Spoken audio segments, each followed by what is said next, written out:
Hey guys, Matt here. It's the Broken Supercoach. Apologies for the late video. Had some stuff to do tonight. I mean, not in real life, obviously, in lockdown, but, caught up in this new world. You should check it out.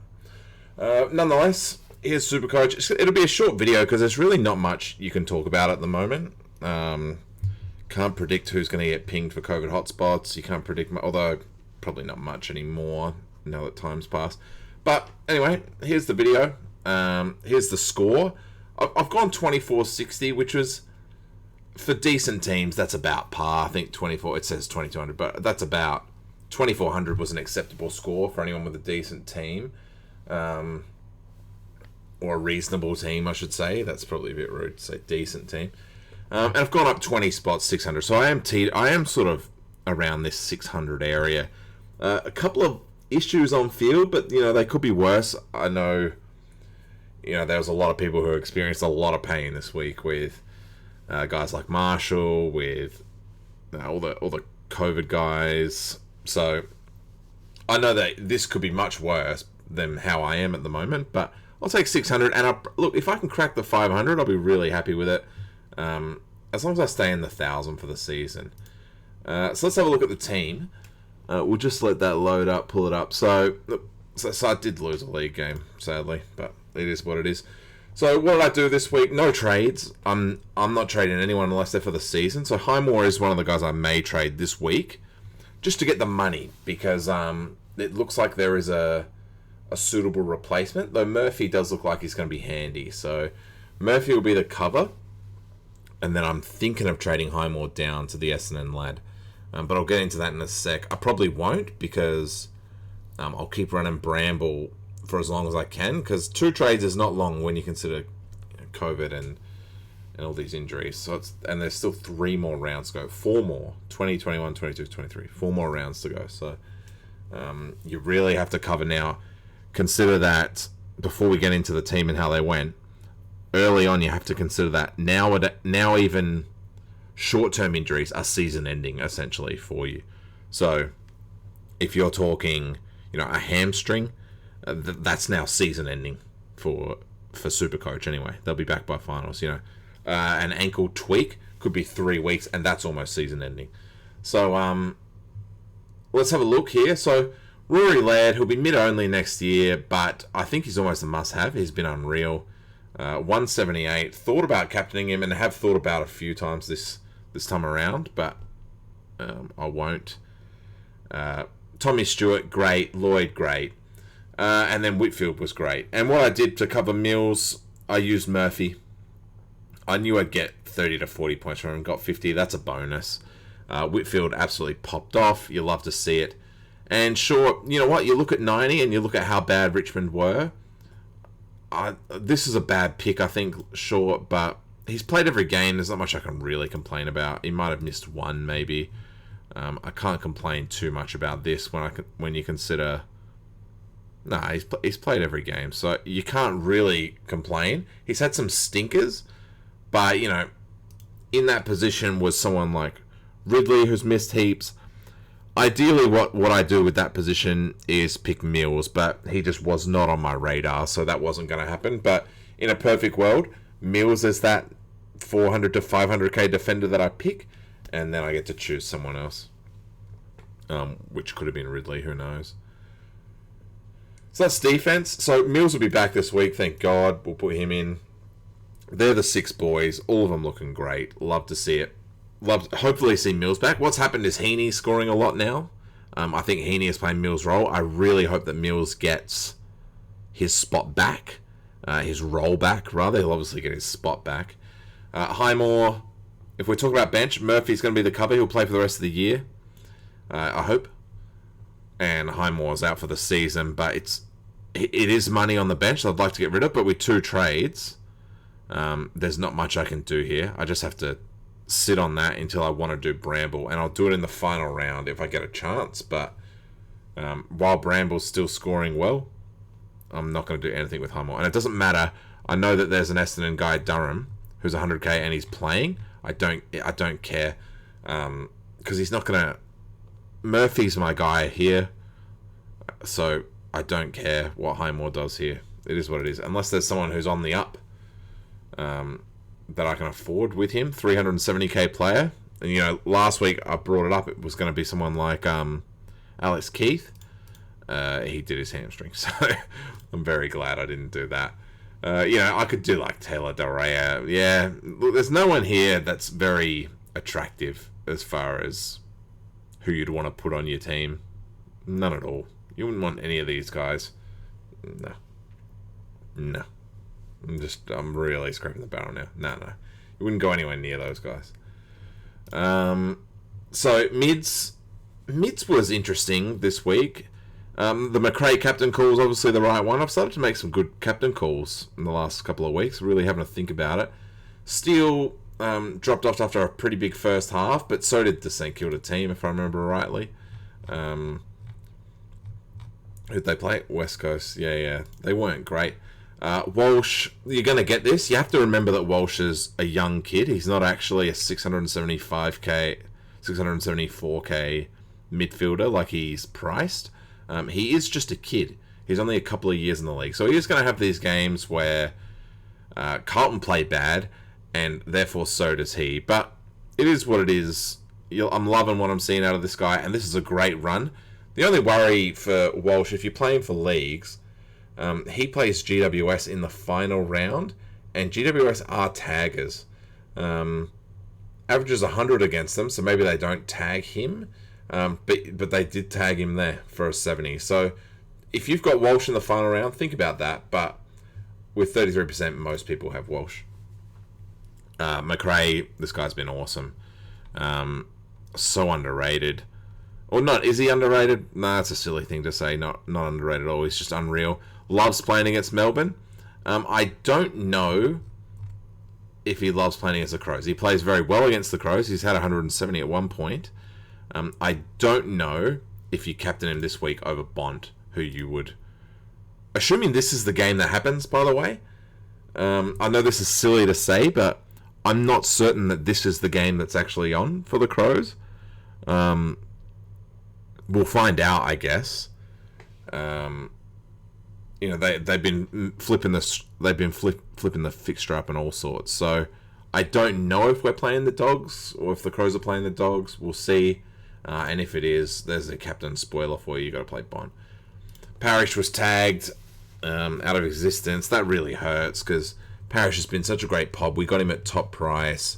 He's still only in 10% of teams, but that's his GWS game gone now. He plays against some teams that allowed some pretty decent scores from here on out. So hopefully he can keep his scoring up, and Essendon can keep winning. I hope anyway. Bond. This guy's awesome. If you didn't pick up these two at the start of the season, you played the season wrong. Sorry to tell you.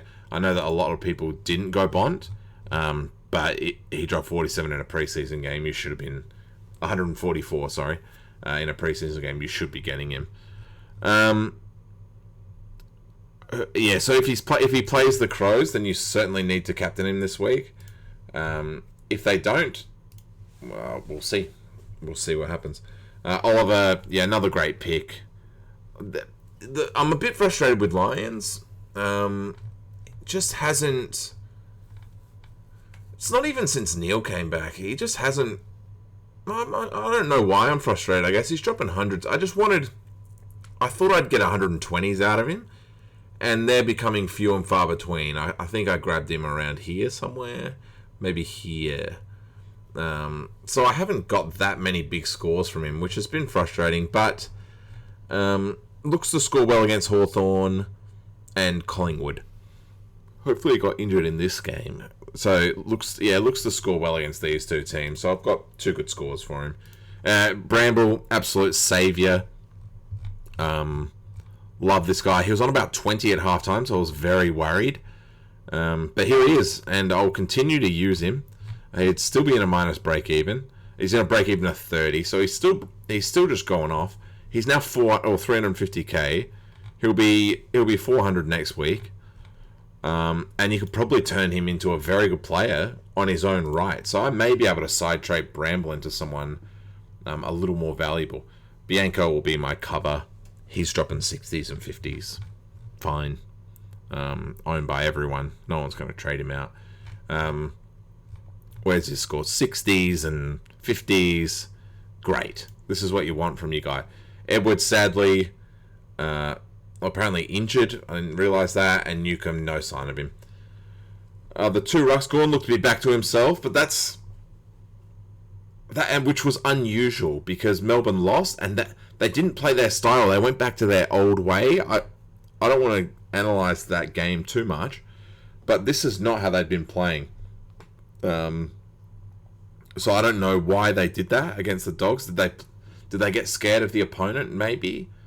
It was unusual that Gawn scored this much and had that much of a role because they've been winning without him having to do that. So it was almost like they reverted to that old style of Gawn or bust, and the Dogs were happy to take it. So the Gawn Oliver show, essentially. So I don't know how that's going to work for them come the finals.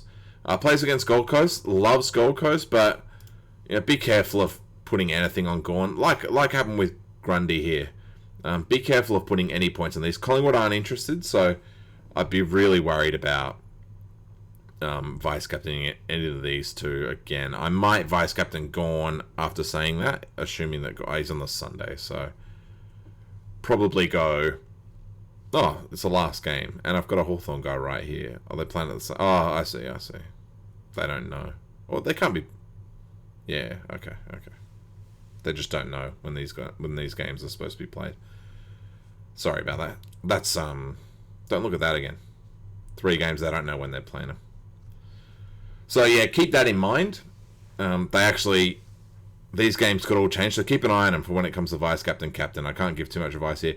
Reeves, frustrating. We needed him to score one time for the season, and he was out. And now he's been quite reliable. Is what it is. If one of these two go down, Reeves will be a suitable replacement without a trade. So if you've got Reeves, you are actually in a pretty decent position. 25% of your dues. So we'll be pretty happy about that if one of these were to fall, or if one of these were to take like a managed. Perhaps they managed Gawn. Perhaps they managed. Oh, they won't manage Grundy because there's nothing to manage him for. But if Gawn gets managed in the next couple of weeks, you'll be able to use Reeves, which is great. Forward line's the real concern, but I think it's a concern for everyone. 2 guys turned up total. Zorko just wasn't himself, but neither were Brisbane for half the game. So a big momentum player is Zorko. So if he doesn't start well, he doesn't finish well. So there's 80 from him. Dangerfield was just huge. Again, eating my words, I didn't think Dangerfield would play a part of Supercoach. I didn't think anyone would get him, but the way the season panned out, we're able to pick him up around here, and he's looked very nice.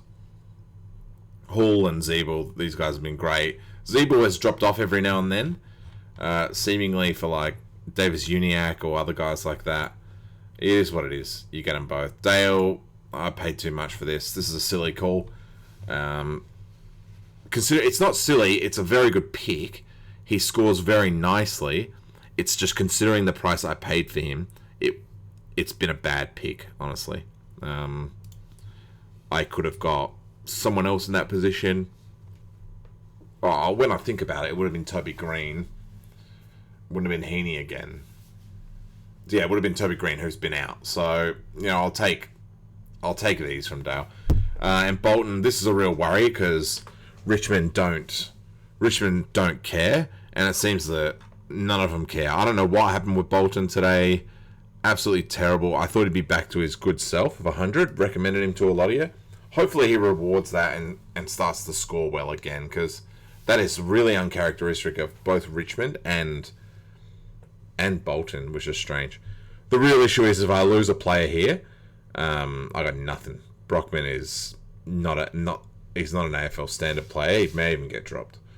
And Briggs just isn't playing anymore. So I'm a bit worried here. If someone goes out, I'll really have to look, because I don't want Brockman covering that. But I might have to.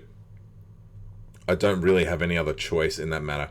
What I would probably do, if I lose a forward, I probably would end up trading Highmore, putting Briggs up, and just getting a temporary cover and simultaneously cashing out Highmore, allowing me to use my last trade to upgrade Bramble in the next couple of weeks. So that's probably be the plan.